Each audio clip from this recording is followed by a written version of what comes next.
মানুষ খেকো বাঘ নাম শুনেছেন, চাকরি খেকো বাঘ শুনেছেন? মানুষ খেকো বাঘ নাম শুনেছেন, চাকরি খেকো বাঘ শুনেছেন? জিজ্ঞাসা করুন,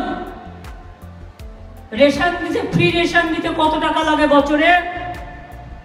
আমরা 9,000 দিতাম, আমাদের এই টাকা তুলে নিয়ে গিয়ে আমাদের ভাগে 7,000 টাকা কেন্দ্র দিত। মোট কত হলো?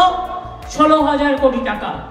এই 2 বছর ধরে কেন্দ্র 1 পয়সা দেয়নি। তার মানে 2 বছরের 9,000 কোটি 18,000 কোটি টাকা আমরা দিয়েছি, প্লাস আরো 12,000 কোটি টাকা আমরা দিয়েছি।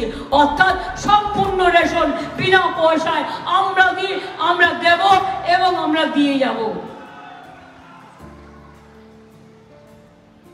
কোর্টে নাকি কেস করেছে, বাড়ি বাড়ি রেশন দেওয়া যাবে না। কেন? তোমরা তো রাগ কেন? বা তুমিও তো হিংসুটে কেন? ছেলে মেয়েরা চাকরি করলে চাকরি খেয়ে নাও। মানুষ খেকো বাঘ নাম শুনেছেন, চাকরি খেকো বাঘ শুনেছেন?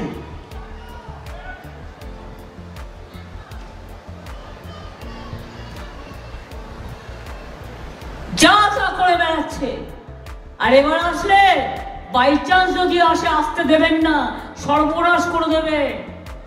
কেউ বাড়িতে থাকতে পারবেন না। এনআরসি আপনাকে দূর করে দেবে, জেলে রেখে দেবে। সবার জন্য জেল বানিয়ে, যেটা আসামে করেছে। আমার আদিবাসী ভাই বোনেরা এটা বুঝতে পেরেছে, আমি কৃতজ্ঞ তাদের কাছে। আপনারা জানেন সিএ করেছে, আপনি যেই অ্যাপ্লিকেশন দেবেন আপনি বিদেশি হয়ে গেলেন। আর একটা আইন নিয়ে এসছে, uniform civil code. Indian penal code উঠে গেছে। কি যে করেছে ভগবান জানে।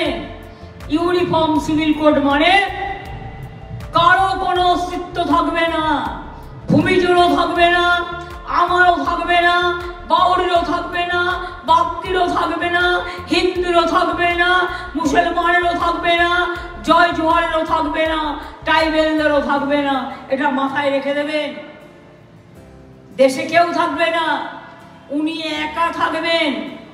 উনি একা থাকবেন আর একা থেকে মিথ্যে ভাষণ দেবেন আর সবটাকে শেষ করে দেবেন। 100 কোটি উদ্দেশ্য প্রণোদিতভাবে তৃণমূল কংগ্রেস সরকার নাকি অপচয় করেছে, তাই 100 দিনের কাজের টাকা দেয় না। ওরে মিথ্যেবাদী, মৃত্যুকের দল। 18.24 কোটি টাকা তৃণমূল কংগ্রেস সেভ করেছে। ওই টাকা মিথ্যে কথা বলেছিস তোরা, তার জন্য কান মুলে দিতে হয় ওদের। একটা ভোট দেবেন, 2টো কান মুলবেন। মনের মধ্যে এতটাই রাখবেন, ভোট দিতে যাবেন আর 2টো করে কান মুলবেন, তবেই যদি শান্তি হয়।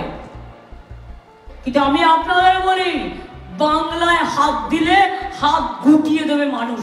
বাংলায় গায়ে হাত দেওয়ার ক্ষমতা নেই। আর এইসব কেন করছে বলুন তো? কি হলো, 5টা মুসলিমকে ভোট দিতে দেবে না বলে নরেন্দ্র মোদী জিতে যাবে? আরে না, 5 জনকে ভোট দিতে না দিলে 5 লাখ তোর বিরুদ্ধে দেবে, আরো 5 কোটি তোর বিরুদ্ধে দেবে। এটা মাথায় রাখতে হবে। অত্যাচার করে ভোট হয় না। একটা স্বেচ্ছাচারী রাজা, অত্যাচারী রাজা, অনাচারী রাজা, ব্যভিচারী রাজা লোকের 100 দিনের কাজের টাকা দেয় না, বাংলার বাড়ির টাকা দেয় না, রাস্তাঘাটের টাকা দেয় না। আর যা দেবে আমাদের ভাগের কথাটা বলে না, কেন্দ্র রাজ্য মিলে দেয়। নিজের কথা নিজের ছবি লাগাবে। এমনকি যদি ওয়াশরুমেও যান দেখতে পাবেন ওয়াশরুমটা কে করেছে, মোদি বাবু, ছবি লাগিয়ে রেখে দেয়। হিন্দু মুসলমান ভাগ করে দাও। আমরা নাকি কেউ হিন্দু নই। উনি একা হিন্দু কোত্থেকে এলো? কার ধর্ম মানে? আমরা সবাই সবার ধর্ম মানি। ছেলে মেয়েদের চাকরি খেয়ে নিল, শিক্ষক শিক্ষিকাদের। আর ভোটের আগে বলছে ना हम भी कोशिश करेगा।